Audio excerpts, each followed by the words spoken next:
it's so good to see you again. Welcome back to the show. Thank you. It's so good to be back. Thanks for having me. Absolutely. I'm really curious about this because I feel like it depends on the project, but you look at something like Air Force One Down. I mean, when you're watching it, it's fast paced. It's fast paced. Did it feel fast paced filming it? Was it a bit different where it was a lot of kind of figuring things out and then like waiting and then going and filming an action sequence? Like, what was the pace like filming it?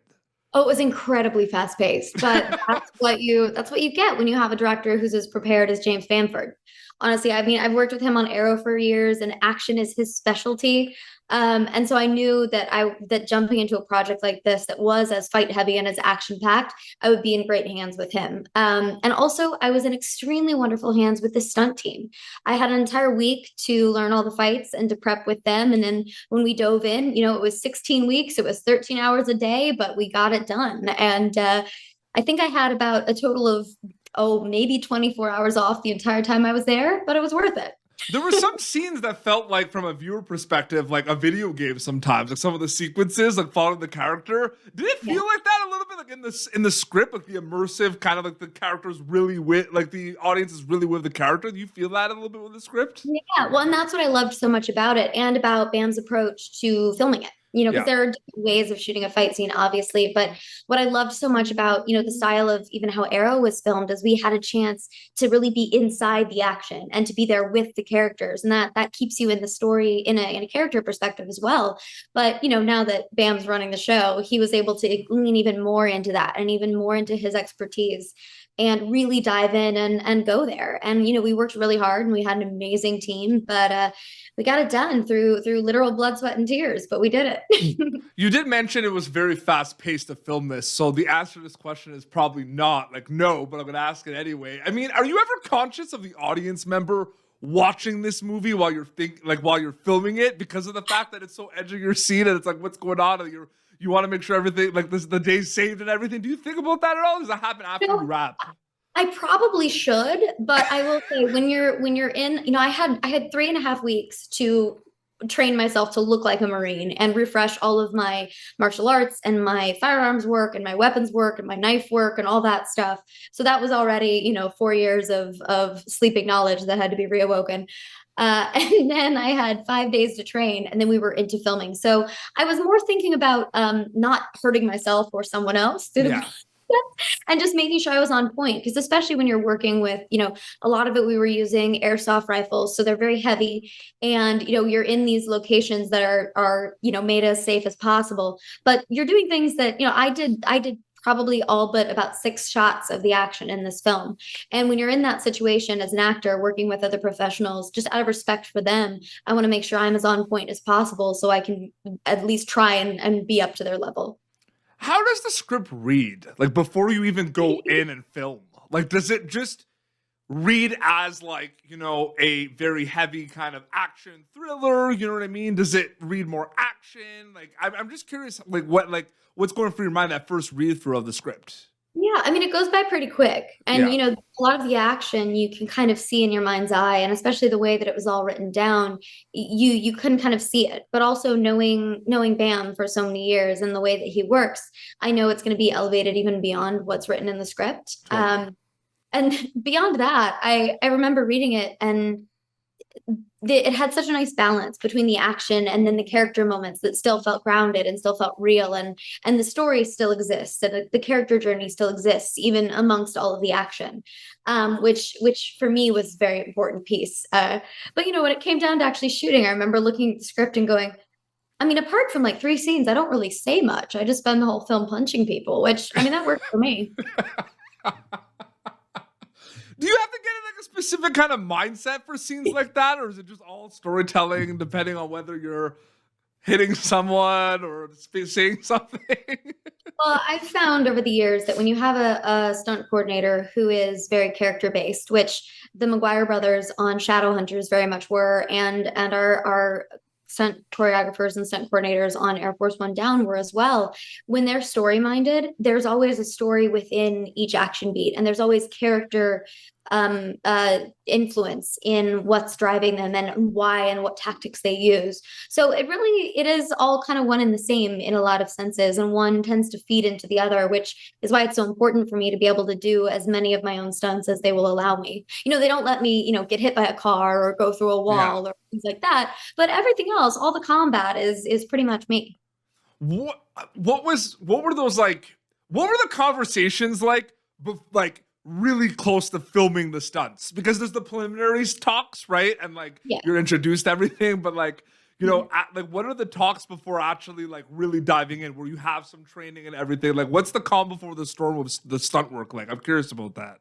It was a lot of rehearsal and a lot of things, and I was so grateful to the stunt team and to the coordinators because they made the time for that to be possible. Even on the day, I showed up early and we ran through the fights. We did it in the space. We did it in the rehearsal room. We just made sure everyone was ready. But I guess the calm before the storm is just Bam turning to me and going, "All right, you ready, kiddo?" Action. Oh yeah, let's go. Let's go. Absolutely. You did mention Arrow and you mentioned Shadowhunters. I mean, the thing that those two shows kind of had in common was the impact globally, fan base wise. There are fans of those shows all around the world.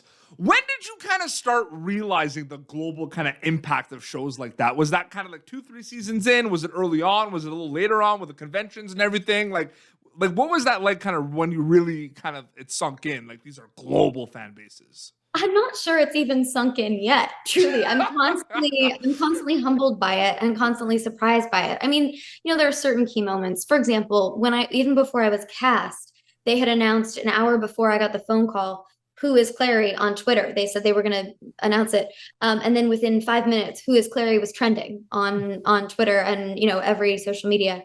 And then, when we went to New York Comic Con for the first time, our panel was overbooked. There were people already dressed up as our characters, even though only a 30-second trailer had been released up till that point. Yeah.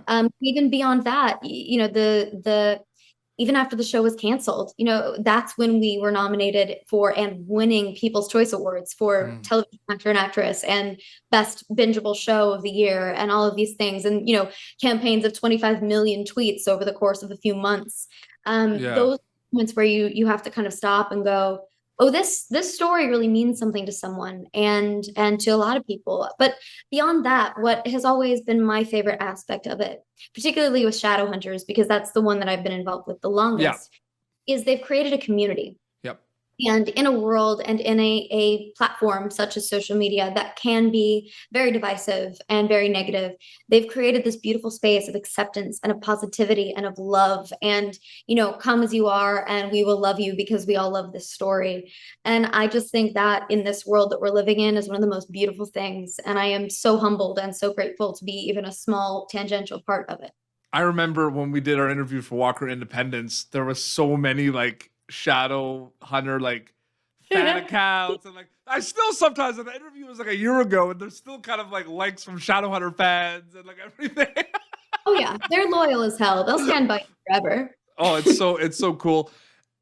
In a lot of ways, a lot of these projects are separate because it really is kind of on to the next. I feel like two misconceptions about the life of being an actor is, one, people think you know what's going on all the time. For example, when you have when you were on Shadowhunters and you a season was wrapped and people were done watching it, everyone just assumed you knew what the next one was, when that's not the case at all, right? But not usually. I was really lucky. I was very lucky when Shadowhunters was wrapping up and we'd found out that we were filming our finale, our series finale. Mm-hmm.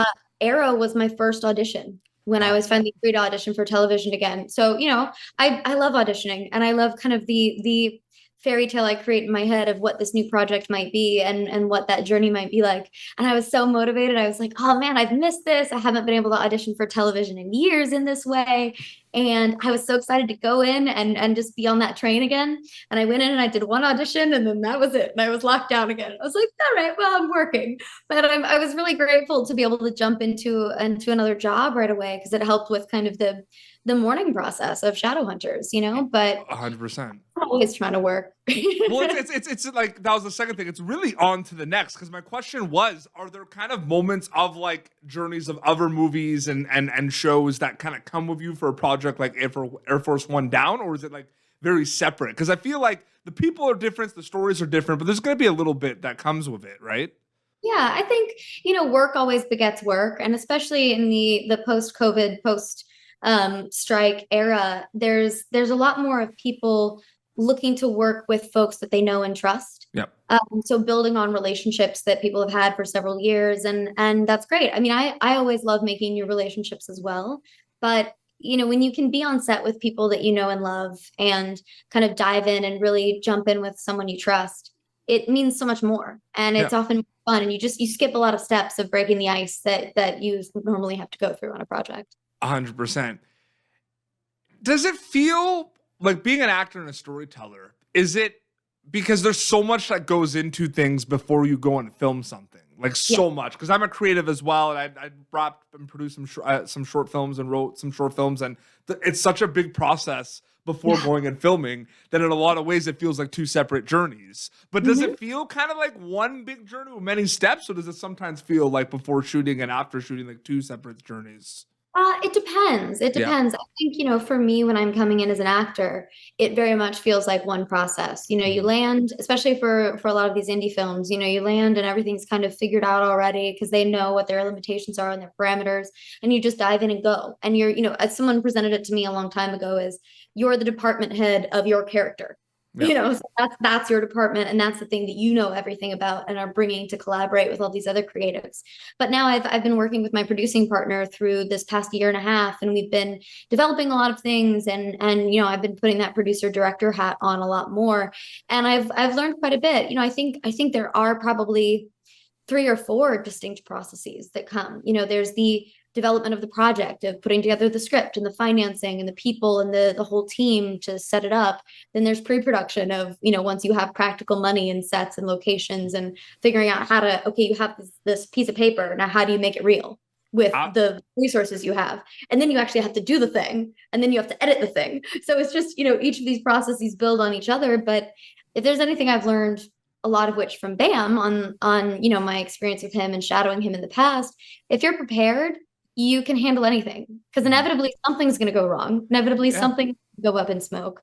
And if you're prepared, then you can pivot and you can roll with the punches. Absolutely. The Air Force One Down is available on digital today, which is really exciting. So, Katherine, so good catching up with you. Thank you so much for your time. You too. Thank you for your great questions. Talk to you soon. Thank you for tuning in to Popternative. Make sure to check out our past episodes of Popternative on YouTube. This has been an Autograph Communications production.